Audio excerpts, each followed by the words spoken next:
दोस्तों की हाल चाल ने जनाब, तुसी देखते पे हो अपना देश पंजाब टीवी ते मैं तुहाडा मेज़बान मोहम्मद नदीम खरल। सब तो पहले अपने चैनल करना सबसक्राइब ते बेल आइकन ते क्लिक करना है कि अच्छी ते बेहतरीन वीडियो का नोटिफिकेशन तुहानू हमेशा मिलता रहे, तुसी देखते रहो।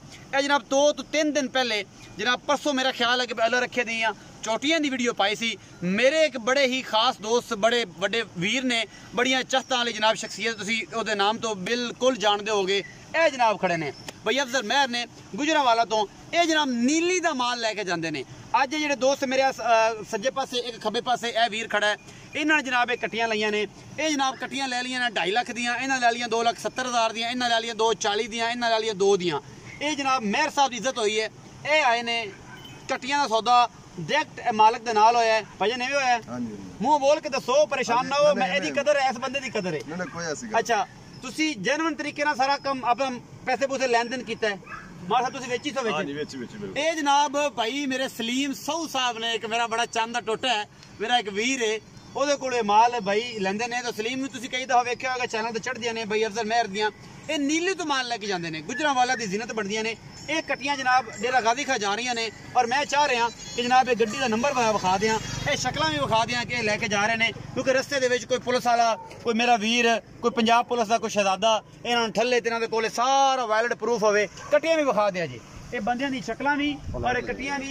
अपना देश पंजाब टीवी की जीनत, ये जानवर सारे बनते पे ने। और ये सारे वीर जोड़े मेरे ने ये जनाब लैके जा रहे हैं। ये कट्टियां कैमरा मसदा विच वड़ के विखा दो, तसल्ली करा दो, किसी किस्म का कोई वाधा घाटा ना हो। बाकी लैने जोड़े मुकद्दर होंगे ने। यह सारा कुछ अपना देश पंजाब टीवी की जीनत है। यह 4 कट्टियां 3 कट्टियां 1 कट्टा है जी। ये डेरा गाजी खां जा रही ने। कोई बंदा इन्होंने रस्ते के किसी किस्म की कोई तकलीफ देवे या कोई मामलात करे या इन्होंने लगे कि साडे नाल फ्रॉड होया या ये गलबात हुई है, तो असी ए जनाब ए मेरे वीर भाई अफजल महर ने जनाब एक चैनल बड़ा दुख आंदा है जेड़ा वो चुआई नहीं ना पांदा विच। एदी मझ होंदी है दुधदारी। ए खड़ा सलीम साहब, ए दसेगा तेरे को मझां जांदियां ने? हां जी भाई अफजल महर दियां। हां जी। ए जनाब नीली तो मझां लेके जांदे ने भी अफजल महर अगा यूट्यूब चैनल ते चढ़दियां ने। तुसी आप शख्सियत भुल्ली होई नहीं, एडा वड्डा नाम ते ए सारियां गल्लां उन्हां दियां ने। मैं उस मैटर ते गल नहीं करदी। आपको चुआई पांदा है कि नहीं पांदा? गल देखो अपना ये नहीं देखो चुआई नहीं साडी पैंदी। असल चुआई अगर पवे ना जी मैं दावे नाल गल ना इंशाअल्लाह जेडे ना सारे जेडे बंदे ने नस जाण, क्योंकि साडीਆਂ मੱਝਾਂ भी सिर दुੱਧ वाली ਹੁੰਦੀਆਂ ਨੇ और होंदियां नीली दियां ने। नीली दियां ने ਇਹ ਸਟੈਂਪ ਲਾ ਦਿੱਤੀ ਹੈ ਗੁਜਰਾਂਵਾਲਾ ਗੁਜਰਾਤ ਦੀ ਹਿਸਟਰੀ ਦੇ ਵਿੱਚ। अगर किसी बंदे ने मझां नीली दी ਲੈਣੀਆਂ ਨੇ ਤੇ ਮੇਰੇ ਵੀਰ ਤੋਂ ਲੈਣੀਆਂ मार अफजल तो भाई यही नाम है।